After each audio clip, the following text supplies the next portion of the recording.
கொழும்பில் சொகுசு அடுக்குமாடி குடியிருப்புகளை வாங்க, அழகான வீடுகளை கட்டிக்கொள்ள ராயல்டி இன்ஜினியரிங், வெள்ளவத்தை IBC ரோட்டில், வெள்ளவத்தை ஃபசஸ் லேனில். வணக்கம். மற்றும் ஒரு உலகவேல நிகழ்ச்சியினூடாக சந்தித்திருக்கின்றோம்.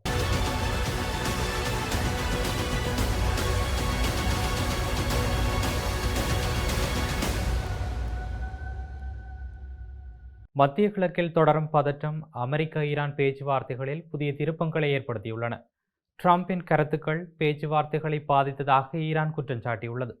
ஹோர்முஸ் நீர்வழி பாதுகாப்பு வளைகுடா நாடுகளின் கவலைகள், அமெரிக்காவின் ராஜதந்திர முயற்சிகள் மற்றும் காசாவில் தொடரும் மனிதாபிமான நெருக்கடி உள்ளிட்ட முக்கிய சர்வதேச முன்னேற்றங்கள் குறித்து இந்த காணொளியில் விரிவாக பார்க்கலாம். அமெரிக்க அதிபர் டொனால்ட் ட்ரம்ப் வெளியிட்ட அச்சுறுத்தல் கருத்துக்கள் சுவிட்சர்லாந்தில் நடைபெற்ற ஈரான் அமெரிக்க பேச்சுவார்த்தைகளை பாதித்துள்ளதாக ஈரான் தெரிவித்திருக்கிறது. ஜெனீவாவில் உள்ள ஐக்கிய நாடுகள் சபைக்கான ஈரான் தூதர் அலி ஃபக்ரைனி இதனை தெரிவித்திருக்கிறார். அவரது கருத்துப்படி ட்ரம்பின் சமீபத்திய எச்சரிக்கை மற்றும் அச்சுறுத்தல் பேச்சுகள் இரு நாடுகளுக்கும் இடையிலான பேச்சுவார்த்தைகளை சிக்கலான நிலைக்கு தள்ளியுள்ளதாக கூறப்படுகிறது. சுவிட்சர்லாந்தில் பேச்சுவார்த்தைகள் ஆரம்பமான சில மணி நேரங்களிலேயே ட்ரம்ப் தனது சமூக ஊடக தளத்தில் பதிவொன்றை வெளியிட்டிருந்தார். அதில் லெபனானில் செயற்பட்டு வரும் ஹிஸ்புல்லா அமைப்பை குறிப்பிட்டு ஈரான் அந்த அமைப்பின் நடவடிக்கைகளை உடனடியாக நிறுத்த வேண்டும் என அவர் வலியுறுத்தியிருந்தார். அவ்வாறு செய்யாவிட்டால் கடந்த வாரம் மேற்கொள்ளப்பட்ட தாக்குதல்களை விட மேலும் கடுமையான நடவடிக்கைகள் எடுக்கப்படும் என்றும் ட்ரம்ப் எச்சரித்திருந்தார். இதற்கு பதிலளித்த ஈரான் தூதர் அலி ஃபக்ரைனி, அமெரிக்கா உண்மையாகவும் ஆக்கப்பூர்வமாகவும் பேச்சுவார்த்தைகளில் ஈடுபட தயாராக இருப்பதை நிரூபித்தால் ஈரான் தொடர்ந்து பேச்சுவார்த்தைகளில் பங்கேற்கும் என்றும் தெரிவித்திருக்கிறார்.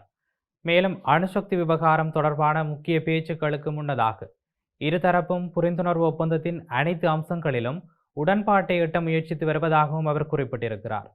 இதேவேளை ஹோர்முஸ் நீர்வழி பகுதியில் நிலவும் பதற்றமான சூழ்நிலையிலும் துருக்கிக்கு சொந்தமான மேலும் 2 கப்பல்கள் பாதுகாப்பாக வளைகுடா பகுதியிலிருந்து வெளியேறியுள்ளதாக துருக்கி அரசு தெரிவித்திருக்கிறது. இதன் மூலம் போர் தொடங்கியதிலிருந்து ஹோர்முஸ் நீர்வழியை கடந்து பாதுகாப்பாக வெளியேறிய துருக்கிக்கு சொந்தமான கப்பல்களின் எண்ணிக்கை 11ஆக உயர்ந்திருக்கிறது.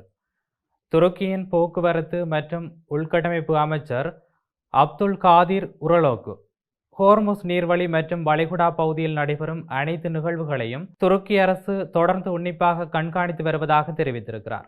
அத்துடன் அப்பகுதியில் உள்ள கப்பல்களுடனும் துருக்கிய குடிமக்களுடனும் தொடர்ச்சியான தொடர்பு பேணப்பட்டு வருவதாகவும் அவர் கூறியுள்ளார். தற்போது துருக்கிக்கு சொந்தமான 7 கப்பல்கள் இன்னும் அந்த பகுதியில் உள்ளன. அவற்றில் 177 துருக்கியர்கள் பணியாற்றி வருகின்றனர். மேலும் அந்த கப்பல்களில் ஒன்று துருக்கிய தேசிய கொடியின் கீழ் இயங்கி வருவதாகவும் ஹோர்முஸ் நீர்வழி தொடர்பான பாதுகாப்பு நிலைமை குறித்து துருக்கி தொடர்ந்து கண்காணிப்பு நடவடிக்கைகளை மேற்கொண்டு வருவதாகவும் தெரிவிக்கப்படுகிறது. இது இப்படி இருக்க, அமெரிக்காவிற்கும் ஈரானுக்கும் இடையில் எட்டப்பட்டுள்ள கட்டமைப்பு ஒப்பந்தத்தின் வெற்றி அது எவ்வாறு நடைமுறைப்படுத்தப்படுகிறது என்பதிலேயே தங்கியுள்ளது என்று ஈரான் அதிபர் மசூத் பெஷக்கியன் தெரிவித்திருக்கிறார். சமூக ஊடக தளமான எக்ஸில் பதிவிட்ட அவர், பேச்சுவார்த்தைகளின் வெற்றி என்பது இருதரப்பும் ஒப்புக்கொண்ட கடமைகளை முழுமையாக பின்பற்றுவதிலும் அவற்றை துல்லியமாக செயற்படுத்துவதிலும் உள்ளது என்று குறிப்பிட்டிருக்கிறார். மேலும் ஒப்பந்தத்தில் உள்ள விடயங்களை நடைமுறையில் கடைபிடிப்பதன் மூலமே முன்னேற்றம் மதிப்பிடப்படும் என்றும் ஒப்புக்கொள்ளப்பட்ட உரைக்கு வெளியாகும் கருத்துக்கள் பேச்சுவார்த்தைகளுக்கு உதவாது என்றும் அவர் தெரிவித்திருக்கிறார். சுவிட்சர்லாந்தில் நடைபெற்ற சமீபத்திய பேச்சுவார்த்தைகளை தொடர்ந்து அமெரிக்கா மற்றும் ஈரான் தரப்புகள் முன்னேற்றம் குறித்து நம்பிக்கை வெளியிட்டுள்ளன.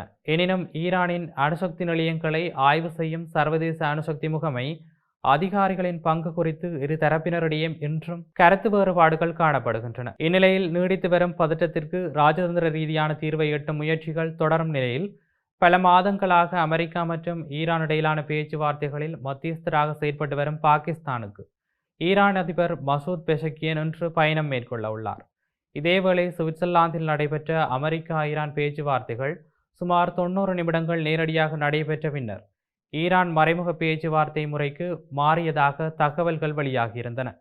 அமெரிக்கா, ஈரான், கத்தார் மற்றும் பாகிஸ்தான் அதிகாரிகள் பங்கேற்ற இந்த சந்திப்பு இடைவேளைக்காக நிறுத்தப்படுவதற்கு முன்பு சுமார் 1.5 மணி நேரம் நீடித்ததாக ஈரான் வெளியுறவு அமைச்சகத்தின் செய்தி தொடர்பாளர் இஸ்மாயில் பாகாயி தெரிவித்திருக்கிறார். இடைவேளைக்கு பின்னர் நேரடி பேச்சுவார்த்தையை மீண்டும் தொடர வேண்டாம் என்று ஈரான் தரப்பு முடிவு செய்ததாகவும் அதற்கு பதிலாக மத்தியஸ்தர்கள் மூலமாக அமெரிக்காவுடன் தகவல்களை பரிமாறிக்கொள்ளும் நடைமுறையை தொடர்ந்ததாகவும் அவர் கூறியிருக்கிறார். ஈரான் இந்த முடிவை ஏன் எடுத்தது என்பது குறித்து அதிகாரப்பூர்வ விளக்கம் எதுவும் வழங்கப்படவில்லை. இதேவேளை அமெரிக்கா மற்றும் ஈரான் இடையிலான புதிய புரிந்துணர்வு ஒப்பந்தம் முன்னேறி வரும் நிலையில் அமெரிக்கா வெளியுறவுத்துறை அமைச்சர் மார்க்கோ ரூபியோ வளைகுடா நாடுகளுக்கான முக்கிய பயணத்தை மேற்கொள்ள உள்ளார்.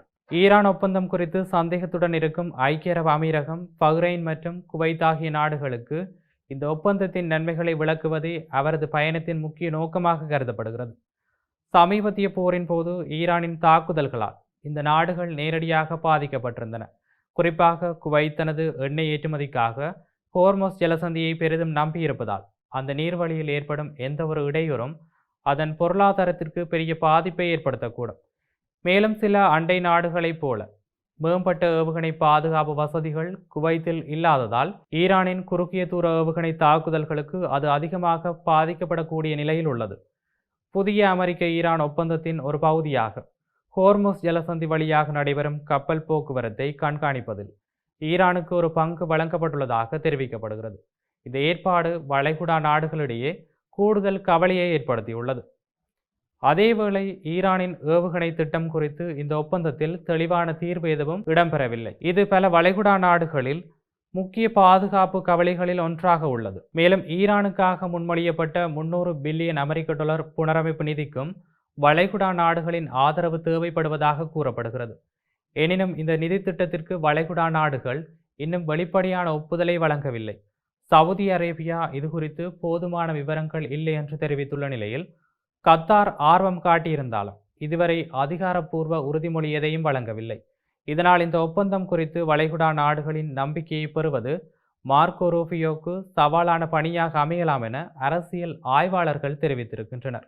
இது ஒரு புறம் இருக்க, காசாவில் உயர்நிலை பள்ளி தேர்வு எழுதச் சென்று கொண்டிருந்த 17 வயது இளைஞர் நல ஆர்வலர் ராகத் அஷீர் இஸ்ரேலிய தாக்குதலில் உயிரிழந்துள்ளதாக இந்த சம்பவம் பெரும் அதிர்ச்சியை ஏற்படுத்தியுள்ளது. குழந்தைகளின் உரிமைகளுக்காக செயற்பட்டு வந்த அவர் யுனிசெஃப் அமைப்பின் இளைஞர் சாம்பியனாகவும் பணியாற்றி வந்தார். காசா நகரில் தேர்வு மையத்திற்கு சென்று கொண்டிருந்த போது ரெமால் பகுதியில் இடம்பெற்ற இஸ்ரேலிய தாக்குதலில் அவர் உயிரிழந்ததாக தெரிவிக்கப்படுகிறது.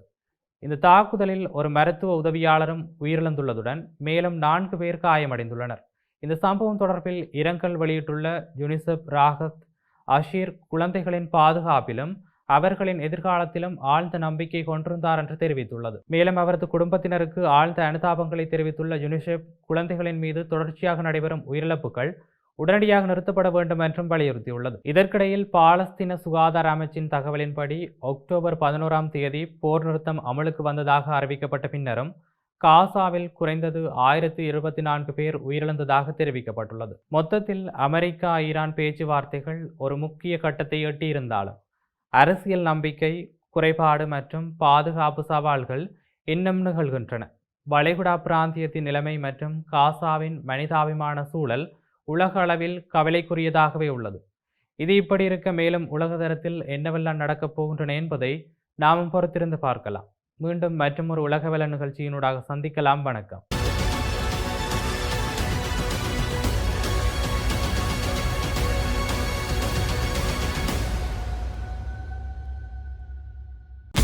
கொழும்பில் சொகுசு அடுக்குமாடி குடியிருப்புகளை வாங்க அழகான வீடுகளை கட்டிக்கொள்ள ராயல்டி இன்ஜினியரிங் வெள்ளவத்தை IBC ரோட்டில் வெள்ளவத்தை ஃபசஸ் லேனில்